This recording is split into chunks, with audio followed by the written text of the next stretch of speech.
Your quiet season has not been an absence of God, nor a punishment, nor a forgotten chapter mislaid on some dusty shelf of heaven.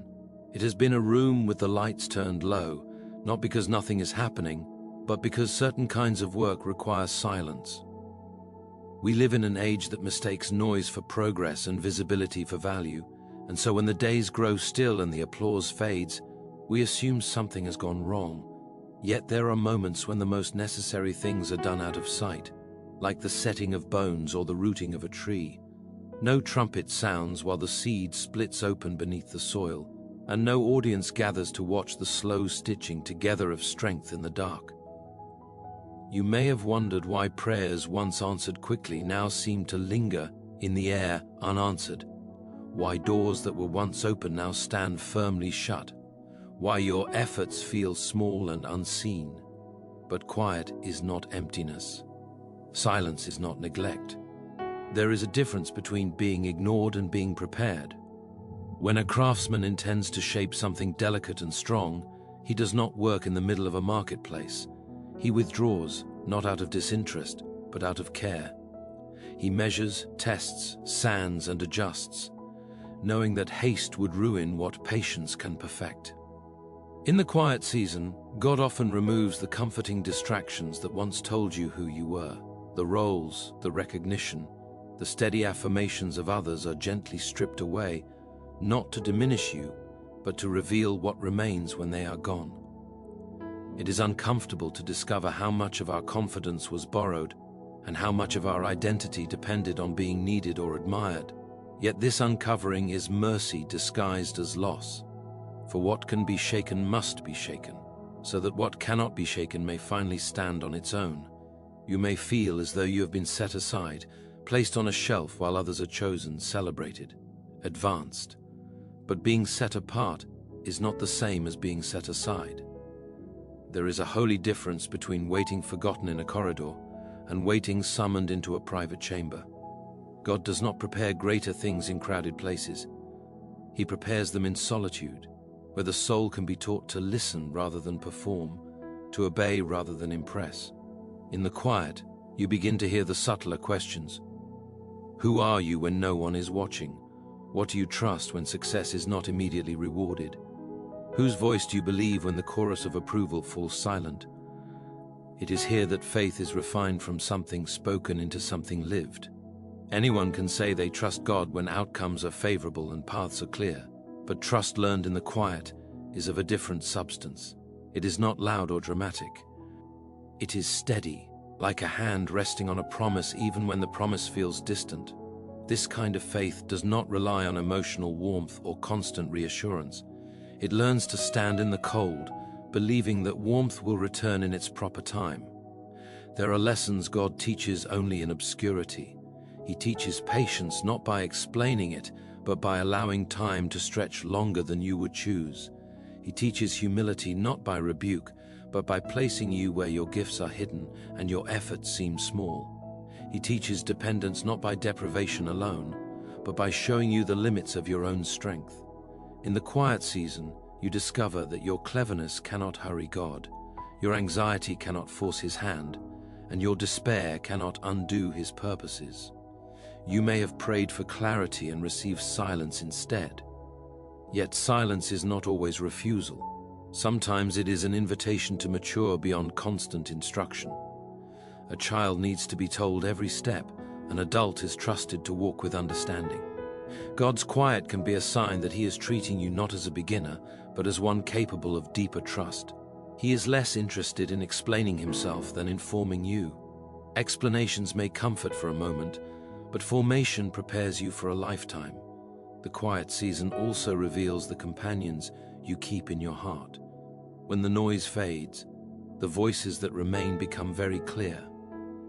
Fear speaks loudly at first, insisting that nothing will change, that this stillness is permanent.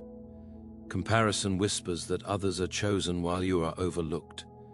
Doubt suggests that you have misunderstood your calling or imagined God's promises altogether. But there is another voice, often softer, that speaks not in panic, but in assurance. It does not shout, it waits. It reminds you of what was said before the quiet began, of promises made not for a season but for a future. God is not slow in the way we accuse him of being slow. He is deliberate. He does not rush what must last. The things he prepares quietly are meant to endure storms, not merely impress crowds.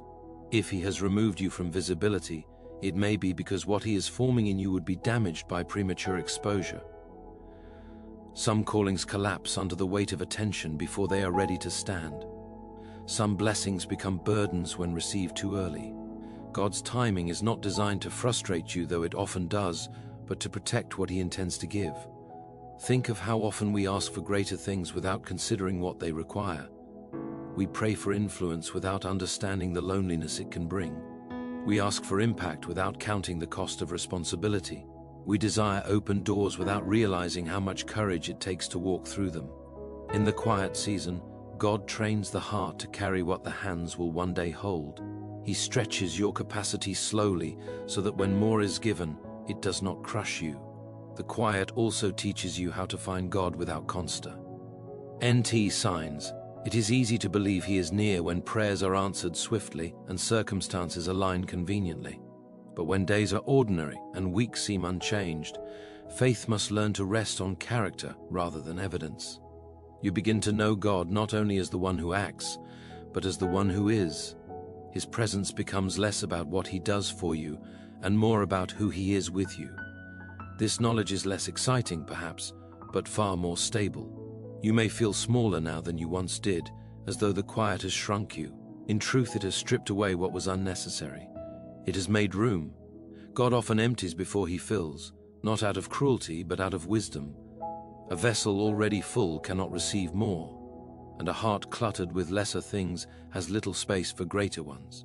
The quiet season clears the ground, uproots shallow attachments, and deepens the soil so that when something new is planted, it can grow strong roots rather than quick shoots. There is also a tenderness in the quiet that noise cannot offer. God draws nearer when there is space to notice him. In stillness, prayer becomes less of a speech and more of a listening. Scripture becomes less of a tool and more of a companion. You begin to recognize God not only in extraordinary moments, but in the ordinary rhythms of breath, work, and rest. This familiarity will matter later, when life becomes louder again, and you need an anchor deeper than emotion. Do not despise this season, though it feels heavy. Many have rushed through quiet seasons only to spend years repairing what haste damaged. What God is doing now may not feel impressive, but it is essential. He is aligning your desires with his purposes, your timing with his wisdom, your strength with his grace. He is teaching you to stand without leaning on constant affirmation, to hope without immediate reward, to obey without applause. Your quiet season is not an ending, it is a threshold. Endings are marked by closure, but thresholds are marked by preparation. You are being readied for something that will require more of you than you currently possess, and so God is increasing your capacity quietly, patiently, lovingly. The silence is not empty, it is full of intention. The waiting is not wasted, it is shaping you into someone who can receive what is coming without losing yourself in the process. There will come a moment when the stillness breaks, when doors open not because you forced them, but because the time was right. When that moment arrives, you will discover that the quiet did not weaken you. It strengthened you in ways you could not see at the time. You will move forward with a steadiness you did not have before, with a humility born of dependence rather than fear, with a confidence grounded not in success but in trust. Until then, remain where you are without bitterness. Continue to do what is yours to do, even when it seems small. Faithfulness in obscurity is never wasted, though it is rarely applauded. Go. D sees what others overlook, and he remembers what you are tempted to forget. The quiet season will not last forever, but its work will last long after the noise returns, and even now, while you wait, while the days feel still and the nights long, God is preparing something greater, something that will emerge not suddenly but inevitably at the appointed time, and as that time draws nearer, you may begin to sense subtle shifts, a stirring beneath the surface, like the first signs of dawn before the sun is visible. a gentle reminder that silence is often the language of beginnings rather than the sound of an end, and that what has been growing unseen is nearing the moment when it must rise into the light and continue unfolding, and when that unfolding begins, it will not feel as dramatic as you once imagined. It will feel natural, almost understated, as though the next step had been waiting for you all along. That is often how God works. He does not always announce his movements with thunder, because he prefers transformation over spectacle. You may look back and realize that the greatest shift did not happen when circumstances changed, but when you did. The quiet season altered the way you listen, the way you choose, the way you respond to uncertainty. It trained you to recognize God's hand not only in sudden miracles, but in steady guidance. In the quiet, you learn to live without constant reassurance, and this has given you a rare freedom. You are no longer driven by the need to prove yourself or to be endlessly affirmed. You have discovered that obedience is not measured by how visible it is, but by how faithful it remains when no one else is watching. This kind of faith is not fragile. It does not shatter when expectations are delayed or plans are revised. It bends, adapts, and continues forward because it has learned that God's purposes are larger than any single moment. There were days when you questioned whether your prayers were even reaching heaven, moments when you felt as though your words fell back to the ground before they could rise. Yet prayer in the quiet season is not about eloquence or emotional intensity. It is about persistence. It is about showing up when nothing seems to change, trusting that God values presence as much as petitions. The prayers you whispered in weariness were not weaker than the ones you shouted in hope. In many ways, they were stronger because they were offered without the reward of immediate relief. You may not realize how much courage it took to remain where you were. It is easier to run from stillness than to endure it. Noise distracts, activity numbs, and busyness gives the illusion of progress. The quiet strips all of that away, leaving you alone with your thoughts, your fears, and your faith. Yet you stayed. You resisted the temptation to abandon the process simply because it was uncomfortable. This endurance has shaped you more than any visible achievement ever could. God often uses the quiet season to heal wounds we did not know were still open. When life slows, unresolved pain rises to the surface. Memories you buried resurface. Questions you avoided demand attention. At first, this feels like regression, as though you are moving backward rather than forward. But healing is rarely linear. God brings hidden things into the light not to shame you, but to free you. What is exposed can be healed. What remains hidden continues to influence you silently. As you face these inner struggles, you may have felt weaker than before. Yet vulnerability is not weakness, it is honesty. God cannot heal what we refuse to acknowledge. In the quiet, He invites you to stop pretending that you are stronger than you are, wiser than you are, or more faithful than you feel. He meets you not at the level of your performance, but at the depth of your need. This is where grace becomes more than a concept and begins to feel like a necessity. You may have noticed that your desires have changed during this season. What once seemed urgent now feels less important. What once impressed you now seems shallow. This is not accidental. God reshapes our longings before He fulfills them, because unrefined desires can turn blessings into burdens. He teaches you to want the right things, not merely more things. The quiet has helped you discern the difference between ambition that feeds the ego and calling that serves a greater purpose. There is also a subtle strengthening that happens when you walk through obscurity with integrity. You learn to do what is right without the promise of recognition. You learn to speak truth without the guarantee of agreement. You learn to remain kind even when kindness is not returned.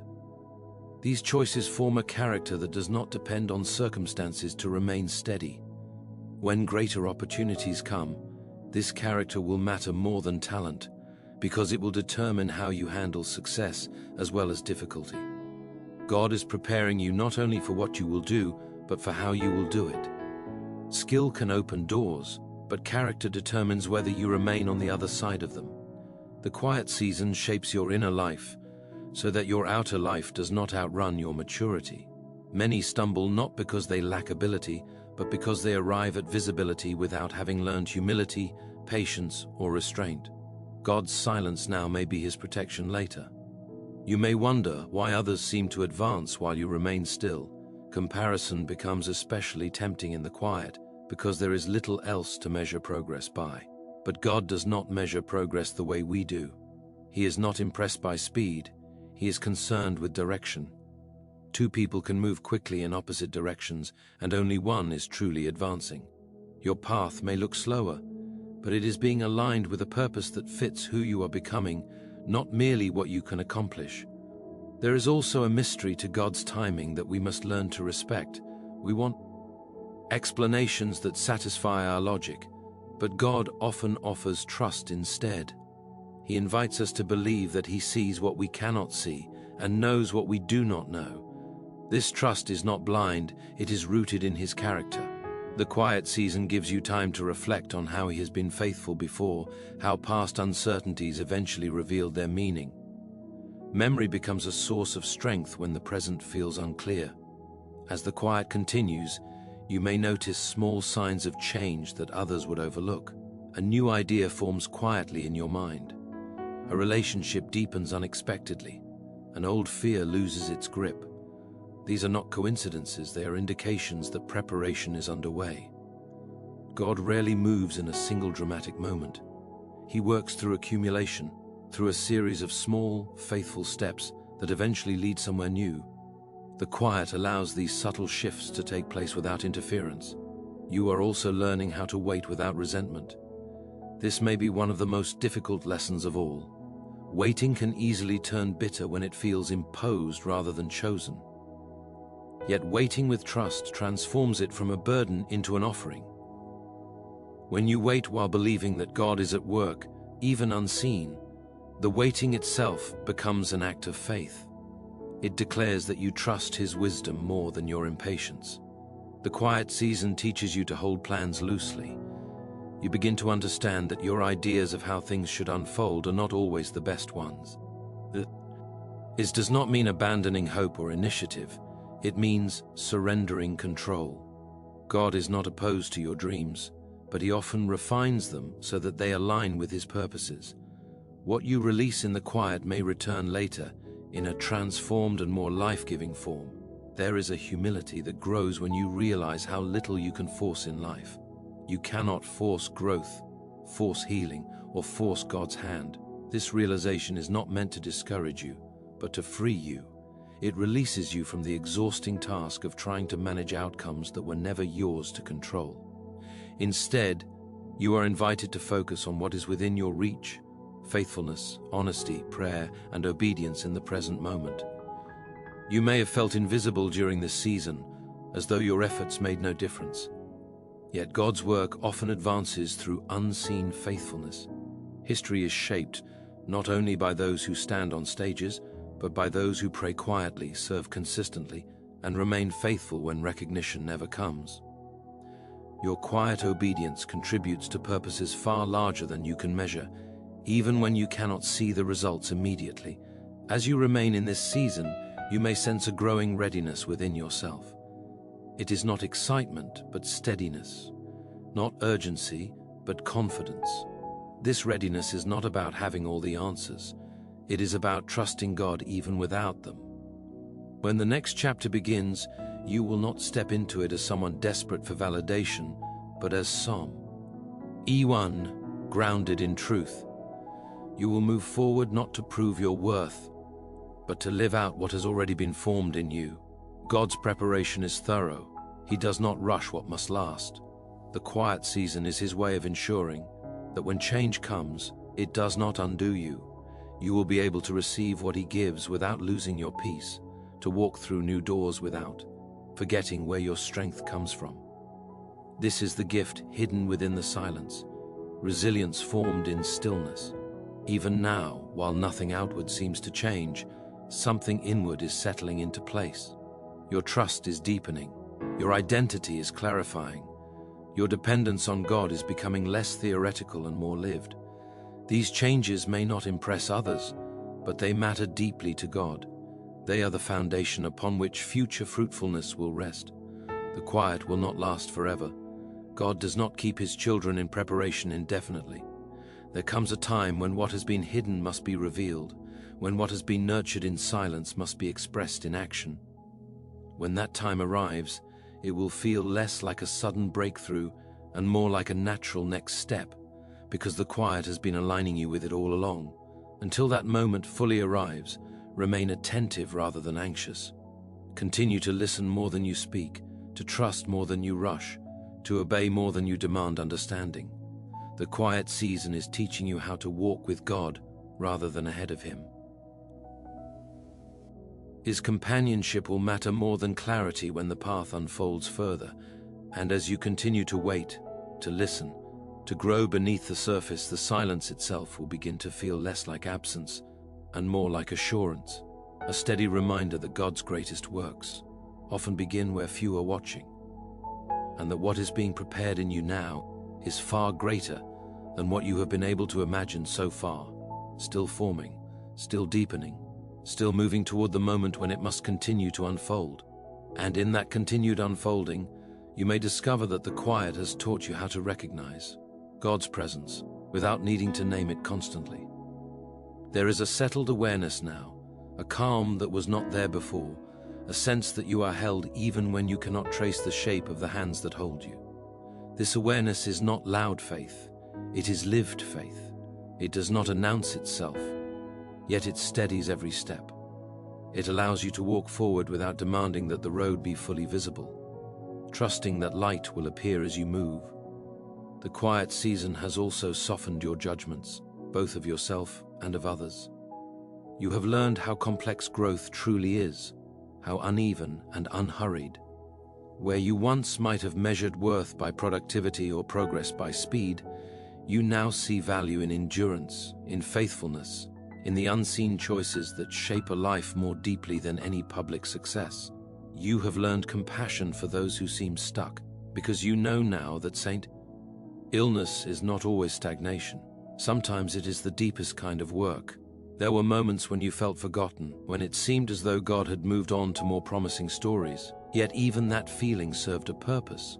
It revealed where your sense of worth was still tied to usefulness rather than belovedness. In the quiet, God gently loosened that grip, teaching you that you are not valuable because of what you contribute, but because of who you are to him.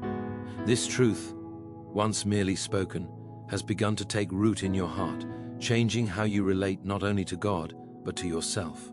As this truth settles, fear loses some of its authority. You still feel it, but it no longer dictates your decisions. You are less controlled by the fear of missing out, of being left behind, of choosing wrongly. The quiet has taught you that God is not easily thwarted by your limitations or mistakes. His purposes are not so fragile that they collapse if you take a wrong step. This realization frees you to move forward with humility rather than anxiety, trusting that correction is always possible and guidance always available. You may also notice that your prayers have changed in tone. They are less demanding, less frantic, less focused on outcomes. They sound more like conversations now, quieter and more honest. You speak to God not only about what you want to change, but about what you are learning to accept. You ask not only for deliverance, but for understanding. This shift is but it marks a deepening relationship, one that is not dependent on constant crisis to remain alive. The quiet season has trained you to notice small mercies, a timely word, a moment of peace, an unexpected encouragement. These would have gone unnoticed before, drowned out by the noise of constant striving.